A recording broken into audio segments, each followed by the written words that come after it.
네, 안녕하세요. 손쌤입니다. 지난 시간에 미국 혁명 굉장히 짧게 다뤘죠. 오늘은 이제 프랑스 혁명을 다룰 예정인데 프랑스 혁명은 조금 스토리가 깁니다. 예, 그거 감안하시고 잘 따라와 주시면 감사하겠습니다. 수업 시작할게요. 네, 구제도의 모순으로 일어난 혁명이라고 얘기를 합니다. 그러면 그 바로 구제도가 무엇인가? 옛날에 있는 제도가 어떤 모순점이 갖고 있는가라고 볼 수 있는 건데 신분이 세 개로 나눠져 있습니다. 제1신분은 바로 성직자, 제2신분은 귀족. 근데 얘네들은 관직과 토지를 독점하고 있고요. 세금도 안 내요. 하지만 제3신분인 뭐 시민 또는 평민이라고 얘기하는데 이 시민은 반대로 이 세금과 봉건적 의무를 부담하게 되는 겁니다. 그런데 이 시민이 부를 축적하게 되고 계몽사상이 커지면서 인간의 이성에 대한 믿음이 생기고 그리고 옆에서 미국에서 혁명이 발생하는 겁니다. 그래서 그러다 보니 시민계층이 성장하게 되고 그로 인해서 시민들이 자신들의 권리를 이제 요구하기 시작을 하는 거죠. 재정이 위기가 펼쳐지니까 왕은 삼부회를 소집해서 각 신분의 대표들을 모읍니다. 그래서 세금을 어떻게 낼 것인가에 대한 표결 방식을 둘러싸고 이제 대립이 벌어지게 되는 거예요. 그래서 어떻게 이야기를 할까? 바로 1신분과 2신분은 신분별 투표를 해야 된다라고 주장을 하고요. 반대로 3신분은 그럼 불리하잖아요. 그러니까 얘네들은 머릿수대로 표결을 해야 된다라고 하면서 대립을 이제 가지고 있는 거죠. 여기 그 사파 그림을 보면 나와 있지만 1신분, 2신분, 그리고 3신분의 고통스러운 모습이 보입니다. 이런 대립으로 인해서 이제 프랑스 혁명이 시작이 되는 겁니다.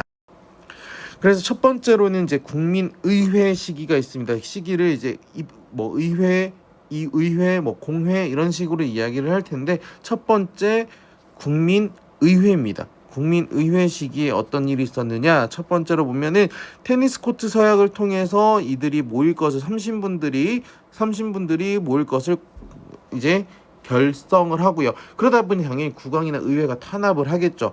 그에 대한 저항의 의미로 바스티유 감옥을 습격을 하게 됩니다. 이게 바로 1789년 프랑스 혁명의 시작이라고 보시면 될 것 같네요.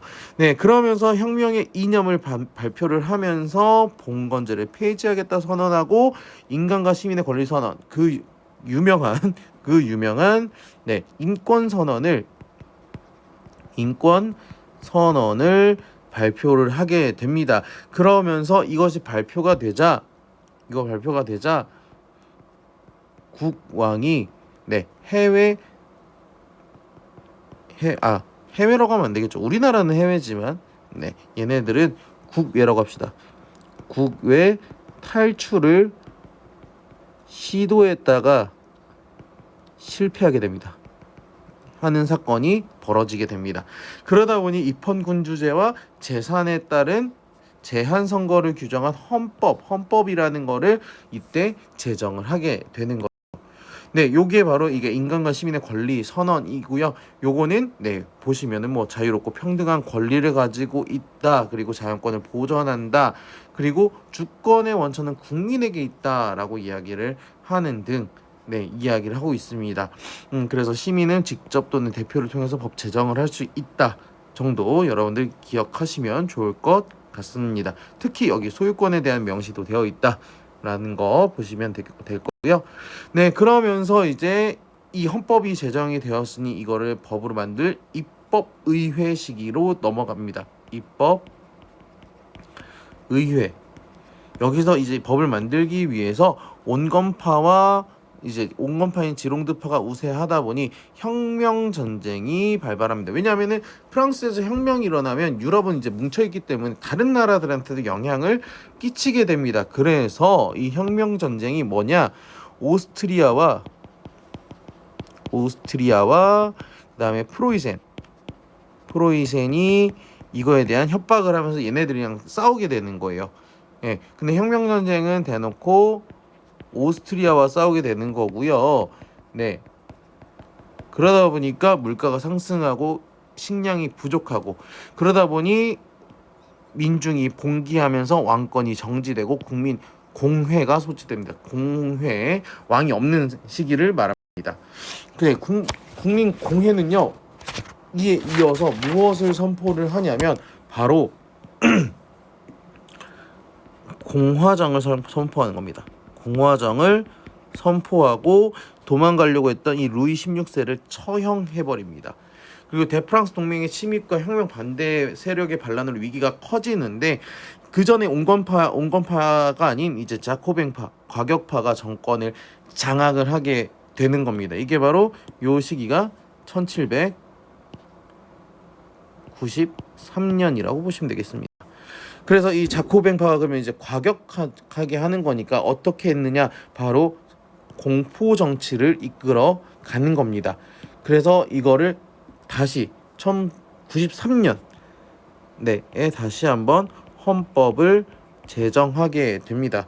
하지만 실시는 유보가 되고요. 근데 이 공포 정치를 이끌었던 인물을 여러분들 잘 보셔야 될 텐데, 이 인물이 바로 로베스 피에르라는 인물이 이 주도를 하는데, 혁명재판소, 공안위원회 반대파를 숙청하고, 그리고 무상 봉건적 공납 무상 폐지하고, 그다음 징병제 도입하고, 그러면서 굉장히 여러 가지 의무교육과 최고교육까지 실시를 하면서 여러 가지 개혁 정치를 이끌어 갑니다. 하지만 온건파가 이걸 쿠데타를 하면서 로베스피에르를 처형합니다. 그래서 여기 보면 반대파 숙청이라고 얘기하면서 등장했던 게 기요틴, 단두대, 이런 이야기입니다. 그래서 결국에는 이 테르미도르의 반동으로 로베스피에르가 본인도 단두대에서 처형을 당합니다. 굉장히 공포스럽게 정치를 했다. 그래서 그 이후에는 로베스피에르의 몰락으로 총재 정부가 만들어지는데, 그러다 보니 얘네들이 무능하고요. 그러다 보니 군부 세력이 부상을 하게 됩니다. 그게 1795년이 되겠고, 이때 이제 군부 세력이었던 누가, 여러분들이 잘 아는 나폴레옹이 쿠데타로 이제 통령이 됩니다. 프랑스 혁명이 이때 끝나버리게 되는 겁니다. 이게 99년이에요. 그런데 하지만 이제 프랑스 혁명은 이루어진 거기 때문에 자유라든지 평등이라든지 박애 같은 이념 아래 구제도가 없어졌고, 그러면서 이 인권 선언으로 인해서 보편적 권리라는 거, 그리고 세계 여러 나라의 민주주의 발전에 기여했다라는 의미를 갖고 있는데, 이 나폴레옹이 과연 어떻게 통치를 해 나갔는가를 한번 보도록 하겠습니다. 나폴레옹이 개혁을 하려고 합니다. 통영 정부 얘기 나와 있고요. 나폴레옹 법전을 편찬하고요. 국민교육제도를 실시를 합니다. 그러면서 국민 투표로 인해서 나폴레옹이 황제 즉위합니다. 그걸 제1제정이라고 얘기를 합니다. 나폴레옹은 자신의 그 프랑스 혁명의 이념을 전파하기 위해서 대외 팽창을 추진을 해요. 그래서 유럽 대륙을 장악하는데, 반면에 영국을 제압하는 것은 실패를 하게 됩니다. 이 유럽 대륙을 장악하면서 나폴레옹이 어떤 것을 했냐면, 기존에 있던 신성 로마 제국을 없애버리게 되고요. 그리고 영국 같은 경우에 트라팔가르 해전에서 지게 되면서, 아래 사진 나와 있죠. 요 사진 해전에서 패배하면서 영국에 대한 제압은 실패하게 됩니다. 그러다 보니까 영국을 정치적으로 대놓고 이제 깔 수는 없으니 대륙 봉쇄령을 내립니다. 대륙 봉쇄령을 통해서 영국을 고립시키려고 합니다. 하지만